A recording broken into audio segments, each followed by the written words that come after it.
go over some of the hallmarks of birth so that you don't feel too surprised when your body responds to the onset of labour. And while most women spontaneously go into labour, being up to 2 weeks overdue can feel draining. So here are a few ways to try and initiate labour at home.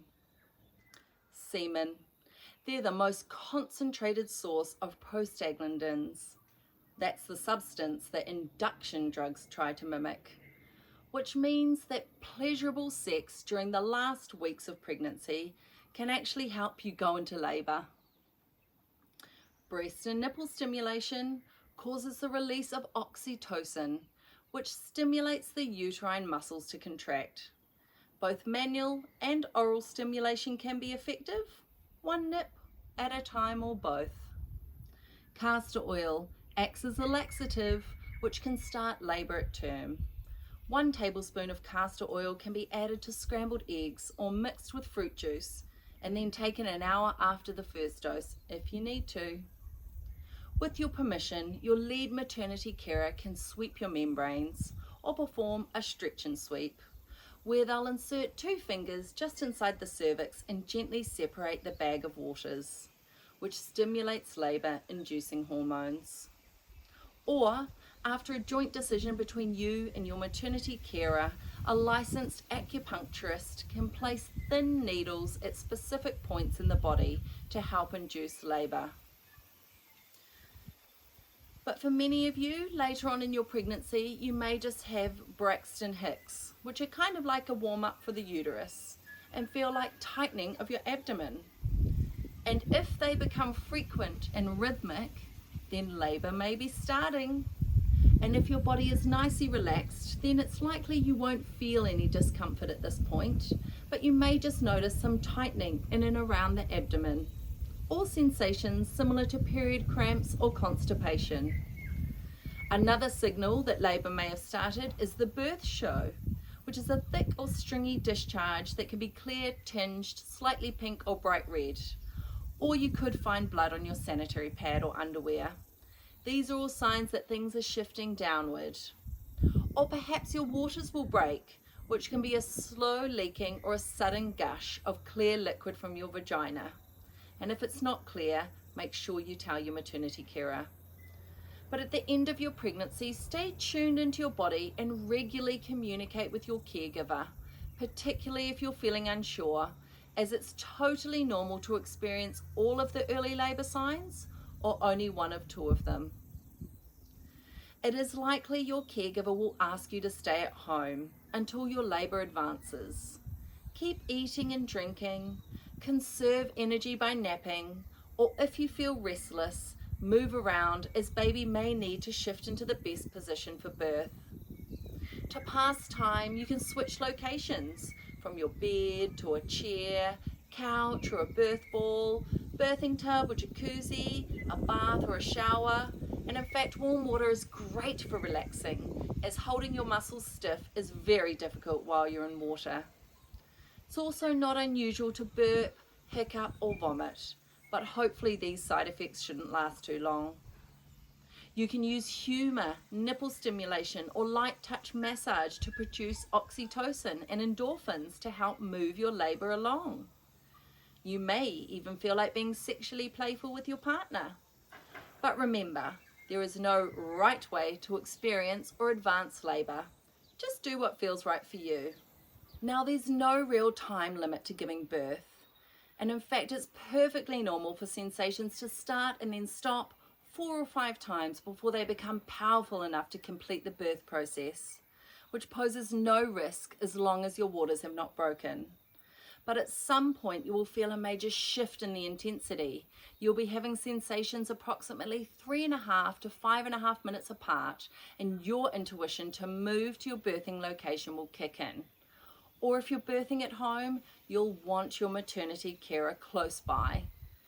And if travel's involved, please communicate early with your caregivers.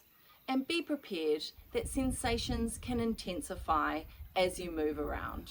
Now's the time to really curate a private, cozy and comfortable environment to give birth.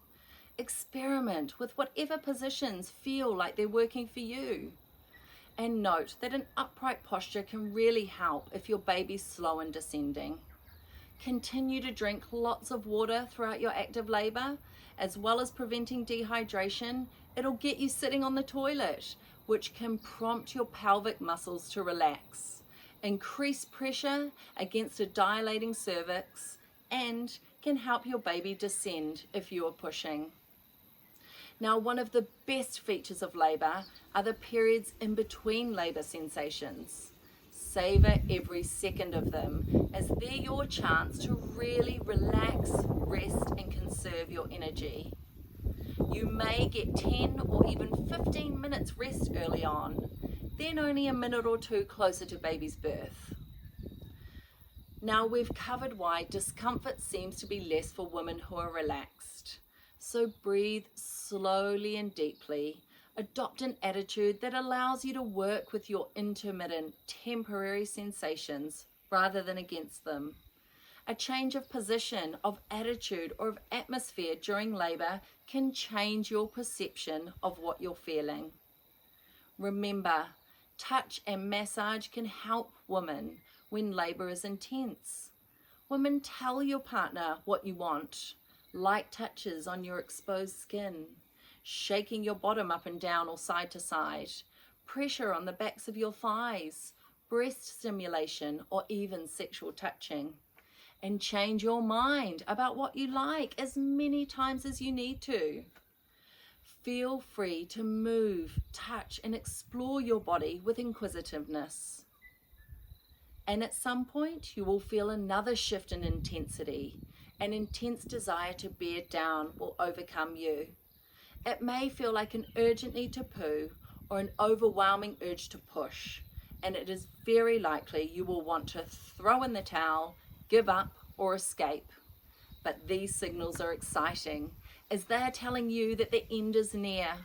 It is now time to focus on birth breathing, really bearing down during your intense labor sensations.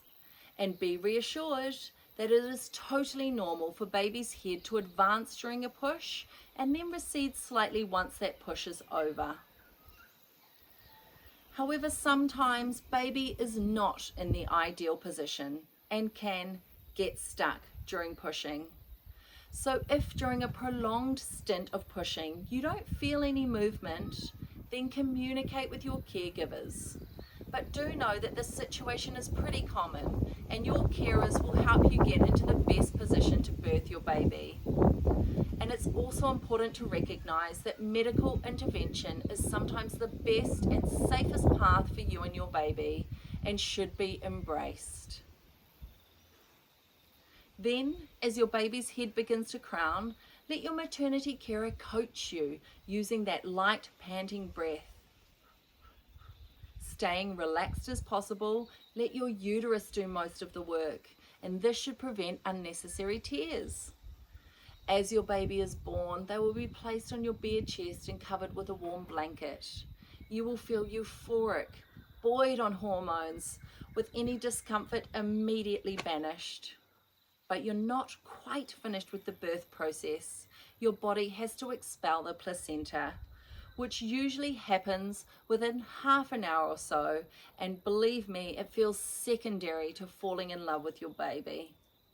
You will be encouraged to latch your baby to your breast with the help of your carer, and a newborn examination will be done at some time. Pregnancy, labor, and birth are completely unpredictable. Whether planned or unplanned, if you need a C-section, remind yourself that cesarean birth should be celebrated as the safest way to bring your baby into the world. We have already covered how birth not only happens to your body, but is very much controlled by your mind. And this is increasingly true for cesarean births, as the bodily aspect of birth is out of your hands, whereas you control your state of mind. Deep breathing, positive visualizations, and affirmations can help you stay relaxed and focused, as can listening to audio recordings or calming music before or during the procedure. And you can still be actively involved in your child's cesarean birth. Ask if you can watch with a mirror. Find out if you can touch your baby right after birth, and hopefully baby will be placed on your chest during or right after the newborn exam.